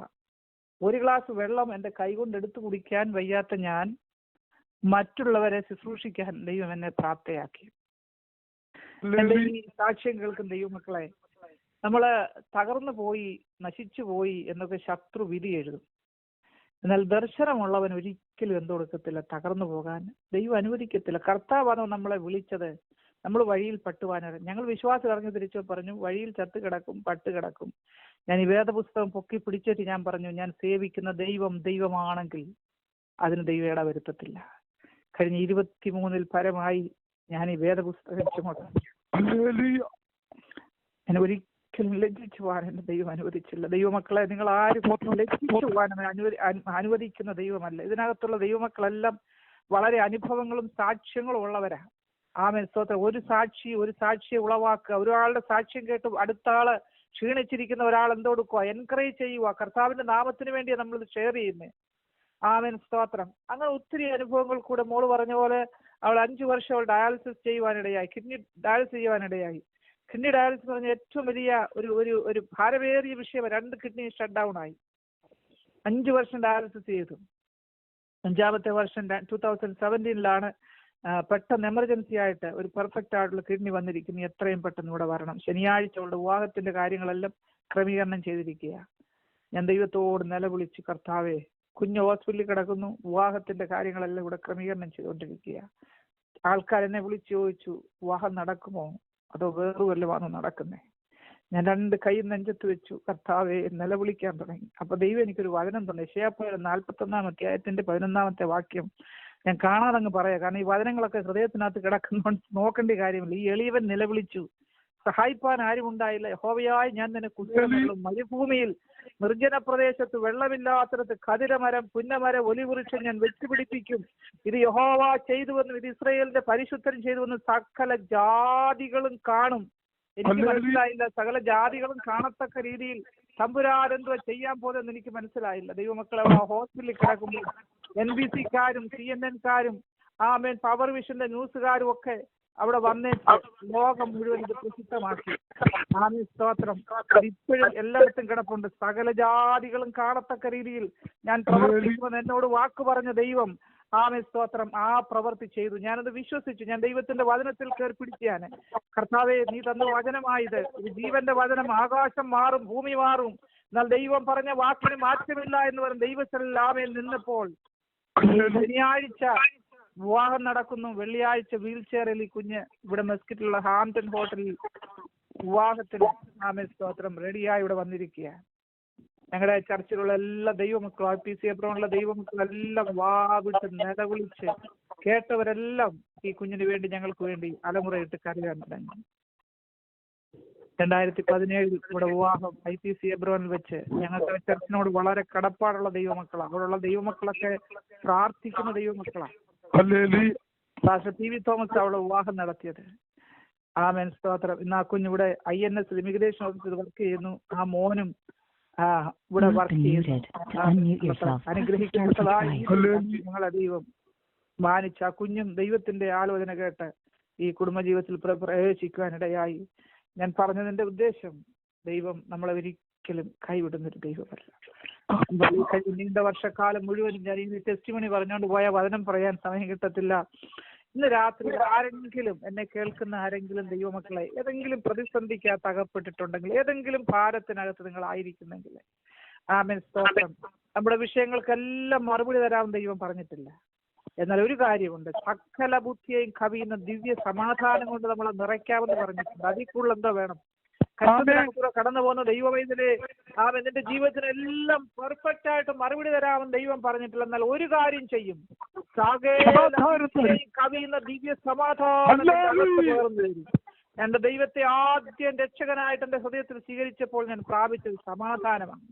ആ സമാധാനത്തിൽ തന്നെയാണ് ഞാൻ ഇന്നും നിലനിൽക്കുന്നത്. അനേക പ്രശ്നങ്ങൾ കൂടെ, അനേക പ്രതിസന്ധിയിൽ കൂടെ, അനേക ദുഃഖത്തിൽ കൂടെ ഒക്കെ കടന്നുപോയെങ്കിലും ഇന്ന് രാത്രി ഞാൻ എന്റെ സഹോദരിയെ കഴിഞ്ഞ ദിവസം രാവിലെ എന്റെ സഹോദരിയെ വിളിച്ച് സംസാരിക്കാനിടയായി. എന്റെ രാജാന്റെ സഹോദരന്റെ ഭാര്യയെ. അവരൊക്കെ എന്നെ ദർശനക്കാരത്തി എന്നായിരുന്നു വിളിക്കുന്നത്. സ്തോത്രം. എന്ന് പറഞ്ഞാൽ ദർശനം കാണും, അതൊക്കെ അവരോട് പറയുമായിരുന്നു. അപ്പൊ ഇന്നും കണ്ട ദർശനം അവരോട് വിളിച്ചു പറഞ്ഞു. സ്തോത്രം. ഞാൻ പറഞ്ഞു, നിങ്ങൾ എന്നെ ദർശനക്കാരത്തി എന്ന് വിളിച്ചാലും എനിക്ക് കുഴപ്പമില്ല, ദർശനം ഉള്ളത് കൊണ്ടാണ് ദർശനക്കാരത്തി എന്ന് വിളിക്കുന്നത്. ഇന്ന് രാത്രി സ്തോത്രം, നമുക്കൊരു ദർശനം ദൈവം തന്നിട്ടുണ്ട് ദൈവവൈതലേ. അതുകൊണ്ട് ആ മനുഷ്യൻ നമ്മളെ ദർശനക്കാരെന്ന് വിളിക്കുന്നത്. സ്തോത്രം. നമുക്ക് ദൈവം നമ്മളെ ഇത്രത്തോളം നടത്തി, ഇത്രത്തോളം പരിപാലിച്ചു. ഈ കഴിഞ്ഞ കോവിഡ് കഴിഞ്ഞ ഫെബ്രുവരി മാർച്ച് ആയപ്പോഴാണല്ലോ ഇത് ഏറ്റവും കൂടുതലായിട്ട് വർദ്ധിക്കാനിടയായത്. ഒരുപാട് വചനങ്ങൾ ദൈവം തരുവാനിടയായി. അതിനകത്ത് ഏറ്റവും ശക്തമായിട്ട് തന്നൊരു വചനം, അത് ഞാൻ ഇന്ന് രാത്രി ഷെയർ ചെയ്യാൻ ആഗ്രഹിക്കുന്നു. അതിനായിട്ട് നമുക്ക് ഉൽപ്പത്തി പുസ്തകം 41 അധ്യായം അതിന്റെ 56 വാക്യം നമുക്ക് വായിക്കാം. ഉൽപ്പത്തി പുസ്തകം 41 അധ്യായം 56 വാക്യം. ആരെങ്കിലും എടുത്തൊരു വായിക്കാം പെട്ടെന്ന്. ഉൽപ്പത്തി പുസ്തകം 41 അധ്യായം 56 വാക്യം.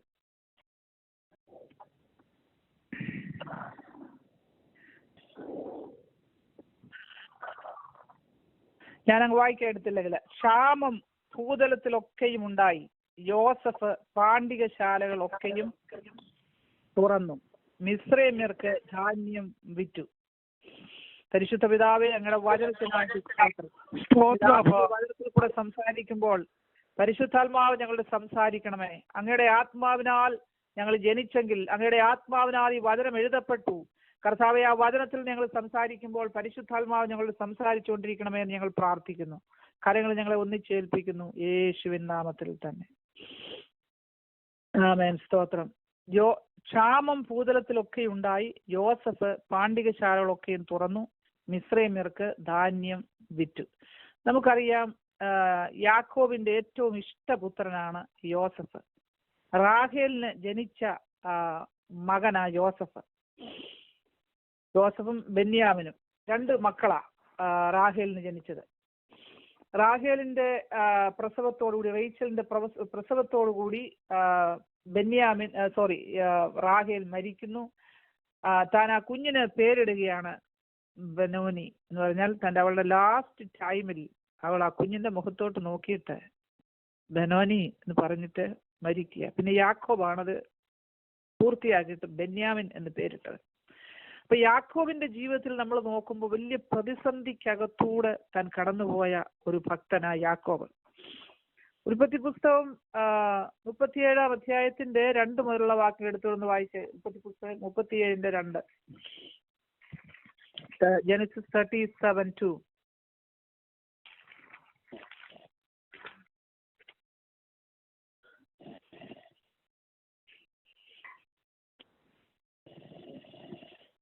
ഹലോ. യാക്കോബിന്റെ വംശപാരമ്പര്യം എന്തെന്നാൽ, യോസഫിന് 17 വയസ്സായപ്പോൾ അവൻ തന്റെ സഹോദരന്മാരോടുകൂടെ ആടുകളെ മേയിച്ചുകൊണ്ട് ഒരു ബാലനായി തന്റെ അപ്പന്റെ ഭാര്യമാരായ ബിൽഹയുടെയും സിൽപ്പയുടെയും പുത്രന്മാരോടുകൂടെ ഇരുന്ന് അവരെ കുറിച്ചുള്ള ദുശ്രുതി യോസഫ് അപ്പനോട് വന്നു പറഞ്ഞു.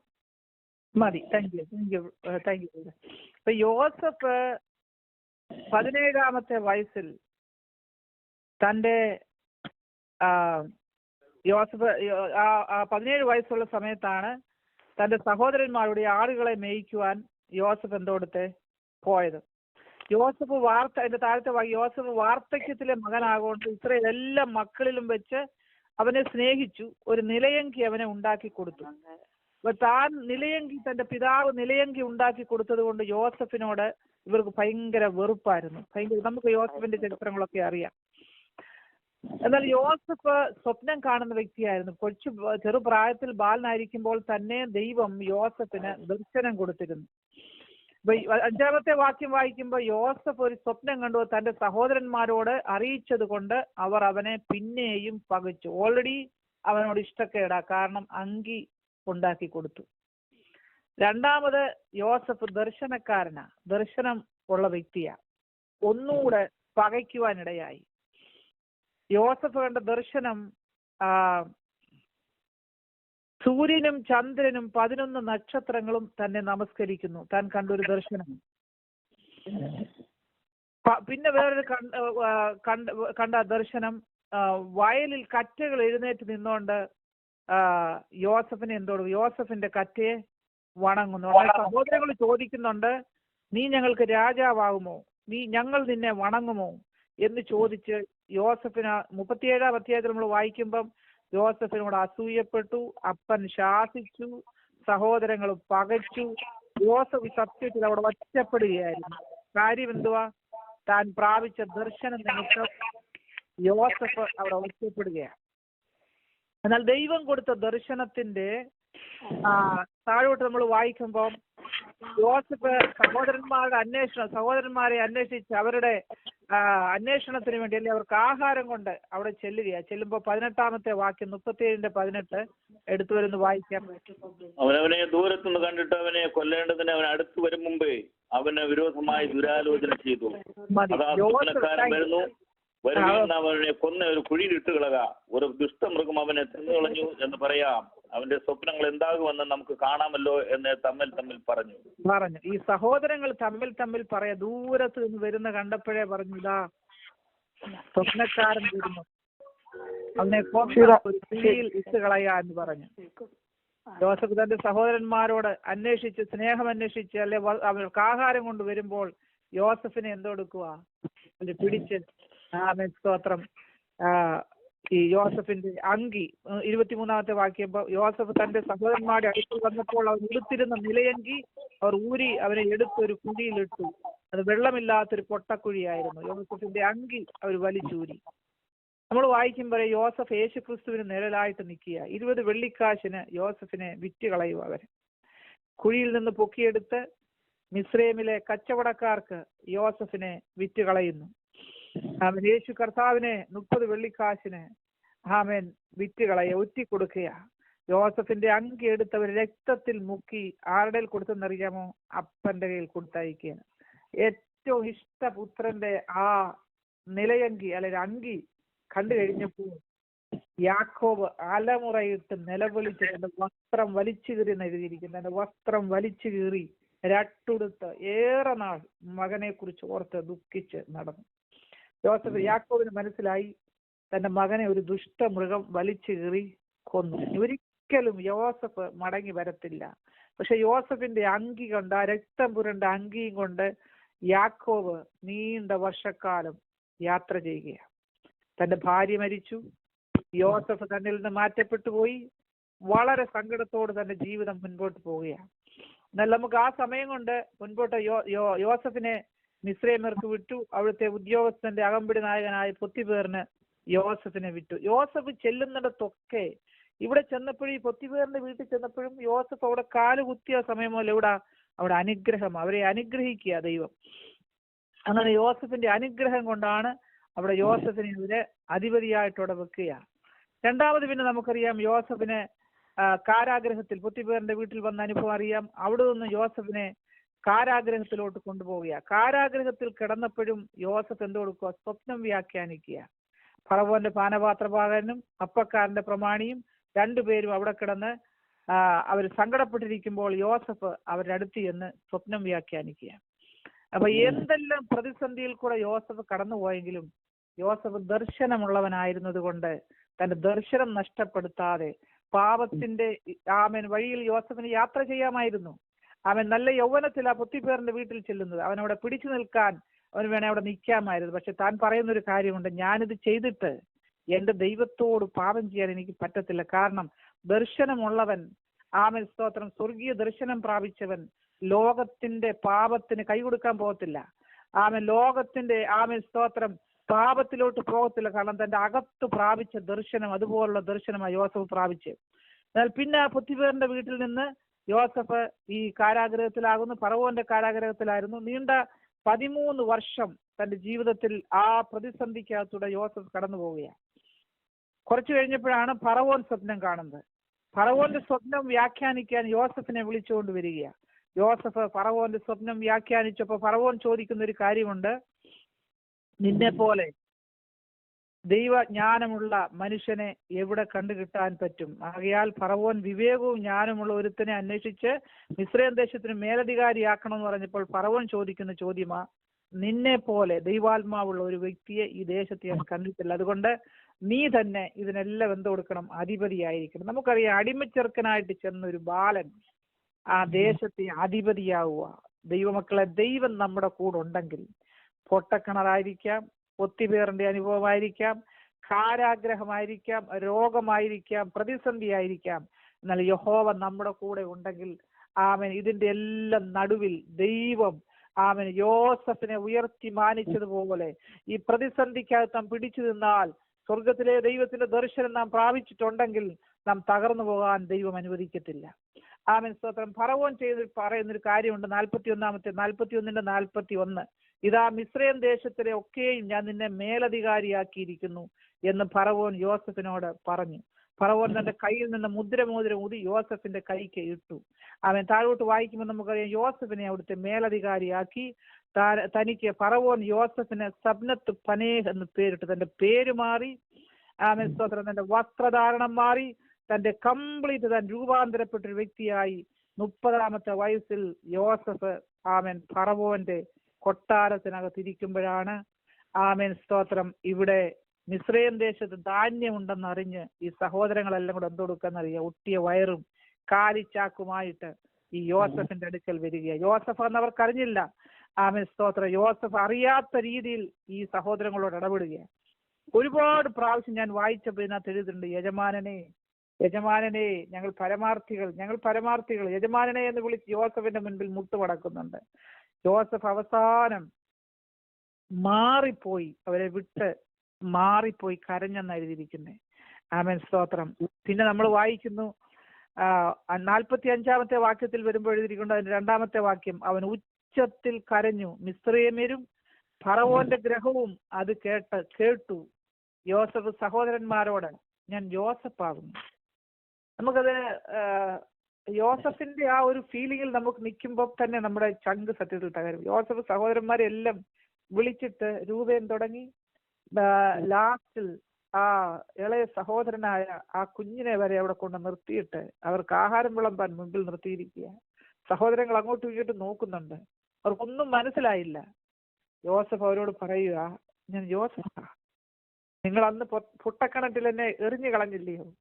ക്രിസ്തുഫേറിന് നിങ്ങളെ ആമേൻ സ്തോത്രം, ആ മിസ്രൈമി കച്ചവടക്കാർക്ക് നിങ്ങൾ എന്നെ വിറ്റ് കളഞ്ഞില്ലയോ? ആ യോസഫാ ഞാൻ. എഴുതിയിരിക്കുന്ന യോസഫ് ഉച്ചത്തിൽ കരഞ്ഞെന്ന് എഴുതിയിരിക്കുന്നേ. വാവിട്ട് അലറി വിളിച്ച് യോസഫ് കരഞ്ഞു. ഫറവോന്റെ ഗ്രഹം മുഴുവനും അത് കേട്ടെന്ന് എഴുതിയിരിക്കുന്നേ.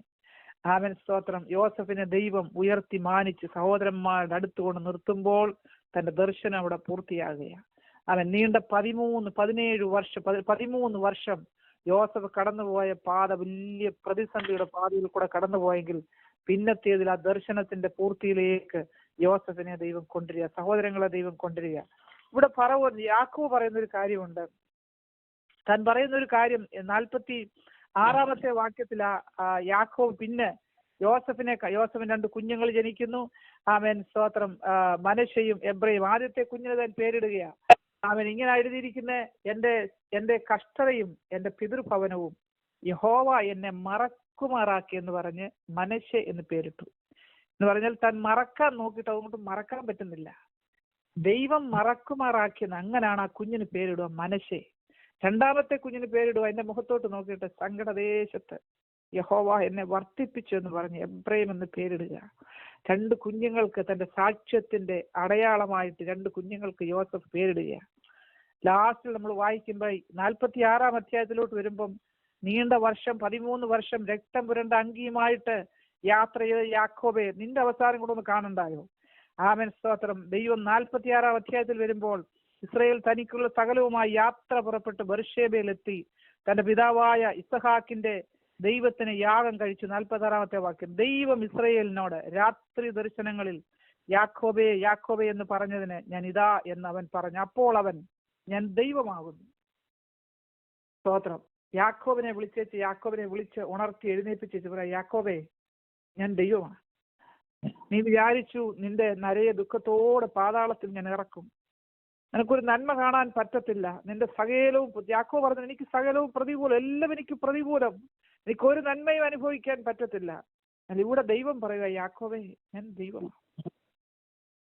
നമ്മൾ ആ സ്ഥാനത്തോട്ട് നമ്മുടെ പേരങ്ങോട്ട് ഇട്ടേച്ച്, മോനി ഞാൻ ദൈവമാ, നീ ചിന്തിച്ചു നീ തകർന്നു പോയെന്ന് നമ്മുടെ ഓരോരുത്തരുടെയും പേരങ്ങോട്ട് വെച്ചിട്ട് പറഞ്ഞേ, ആമേൻ ഞാൻ ദൈവമാ. നമ്മൾ ചിന്തിക്കുന്നവരൊന്നും അല്ല ദൈവമക്കളെ ദൈവം നമ്മളെ നടത്തുന്നത്. യാക്കോബ് നോക്കിയ താഴോട്ട് വായിക്കുമ്പോൾ യാക്കോബിനെ നമ്മൾ പറയുമ്പോൾ ഒരു ചീറ്ററാന്നും ചതിയനാന്നും ഒക്കെ പ്രസംഗിക്കുമ്പോൾ ഞാൻ കേട്ടിട്ടുണ്ട്.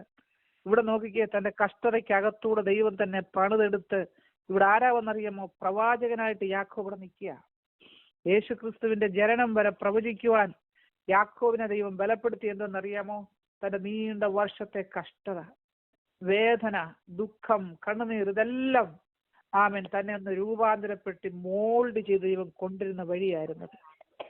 ആമേൻ സ്തോത്രം. ഫറവോന്റെ മുൻപിൽ നിൽക്കുമ്പോൾ പറയുന്നുണ്ട് 130 യാക്കോബ് ഫറവോനോട് എന്റെ പരദേശ പ്രയാണത്തിന്റെ കാലം 130 സംവത്സരം.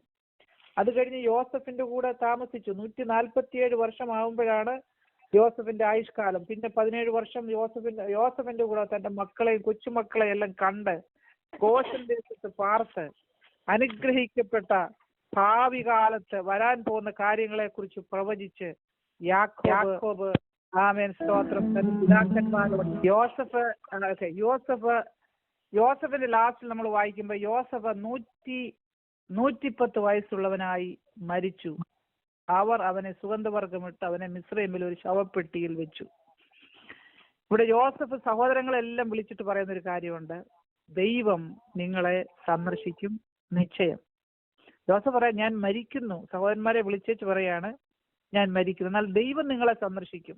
യോസഫിന്റെ ആ ദൃഢമായിട്ടുള്ള ദർശനം നോക്കിയേ, ദൈവം നിങ്ങളെ സന്ദർശിക്കും. ദൈവം നിങ്ങളെ സന്ദർശിക്കുമ്പോൾ എൻ്റെ ഈ അസ്ഥികളോട് എവിടെ കൊണ്ടുപോകണമെന്ന് എഴുതിയിരിക്കുന്നേ?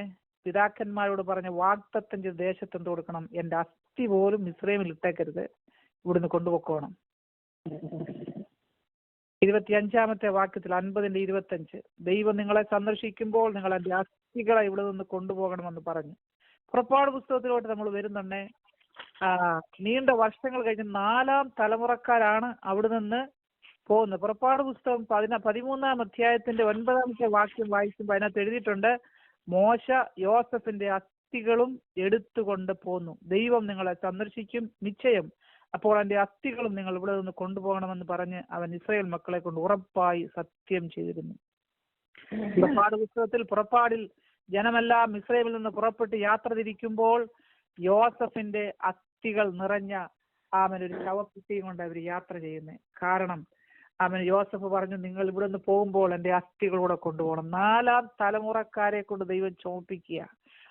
ദർശനമുള്ളവൻ പൊട്ടക്കടത്തിൽ കിടന്നാലും സ്തോത്രം, കാരാഗ്രഹത്തിൽ കിടന്നാലും അവന്റെ വാക്കിന് വിലയുണ്ട് ദൈവമക്കളെ.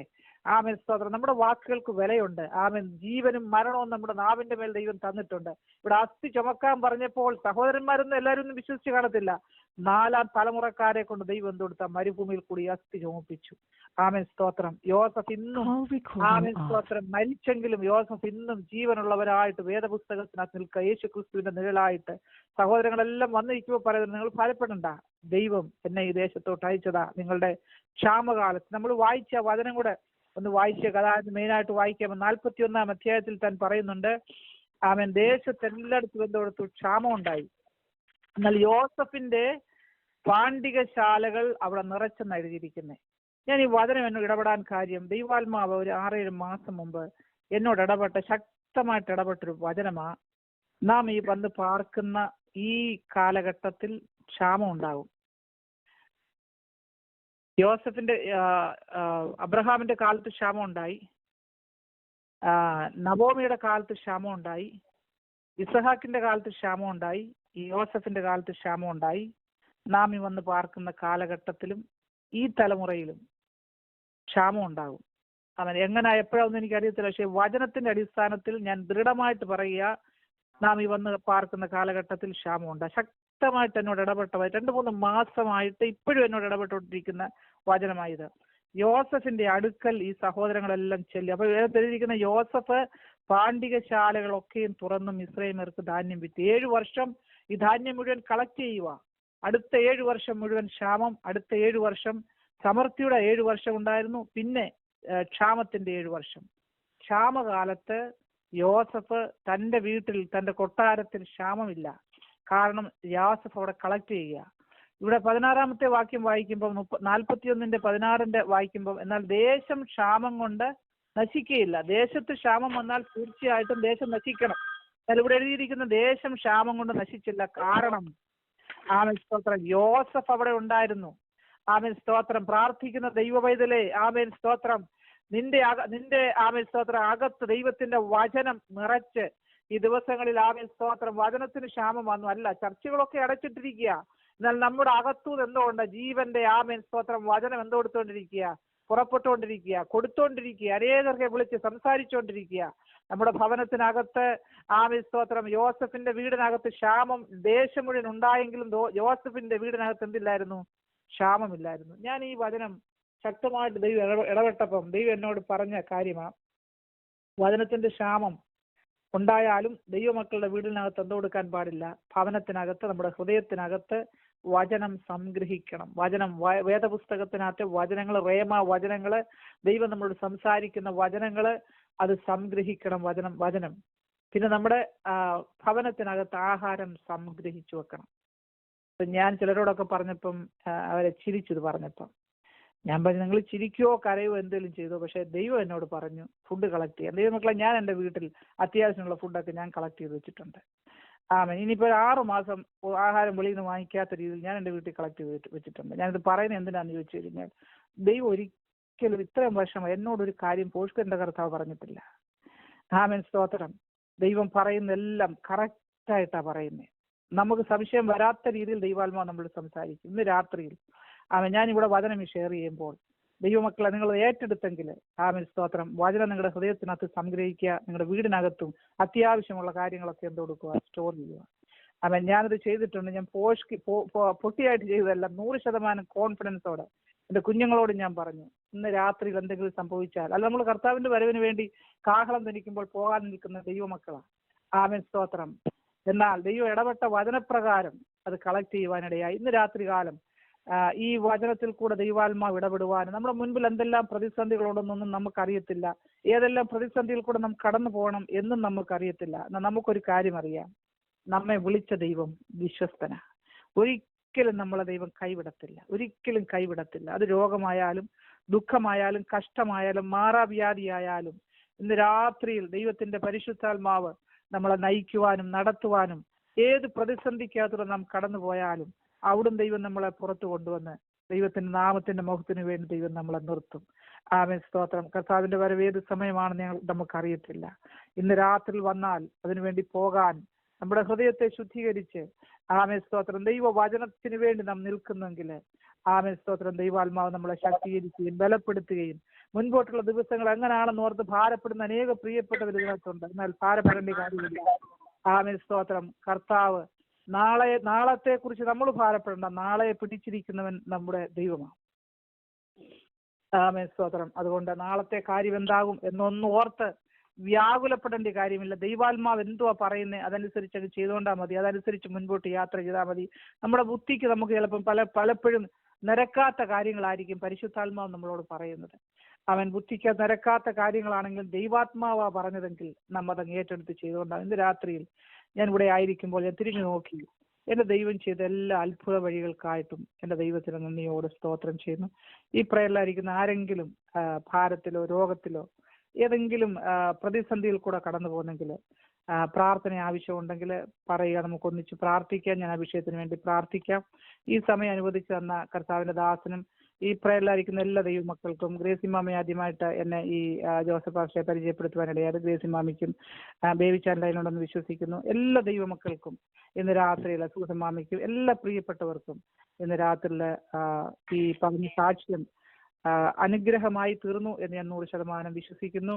കർത്താവിന്റെ വരവ് താമസിക്കുന്നെങ്കിൽ നമുക്ക് വീണ്ടും മുഖാമുഖം കാണാം. നാം ഉദ്ദേശിച്ച പോലൊന്നുമുള്ള കാര്യങ്ങളോ ആരാധനകളോ ഒന്നും ആരാധന സ്ഥലങ്ങളിൽ ഇനി ഒന്നും നടന്നില്ലെങ്കിൽ തന്നെയും നമ്മുടെ ഭവനം ആരാധന സ്ഥലമായി തീരട്ടെ. നമ്മുടെ നാം തന്നെ ഒരു ആരാധനയായി തീരട്ടെ. ആമേൻ. കൂടാരമായി ഈ ഭൗമഭവനം അഴിഞ്ഞു പോയാൽ കൈപ്പണിയല്ലാത്ത നിത്യമായ ഒരു ഭവനം നമുക്ക് വേണ്ടി സ്വർഗത്തിൽ, തേജസ്സേറിയ ഒരു ശരീരം നമുക്ക് വേണ്ടി സ്വർഗത്തിൽ ഒരുക്കി വെച്ചിരിക്കും. അത് പത്രോസ്ലിയ ലേഖനം വായിക്കുമ്പോൾ പറയുന്നത്, ഞങ്ങൾ നിർമ്മിത കഥകളെ കുറിച്ചല്ല നിങ്ങളോട് പറയുന്നത്, ഞങ്ങൾ അവന്റെ മഹിമ കണ്ട സാക്ഷികളാണ് എഴുതിയിരിക്കുന്നത്.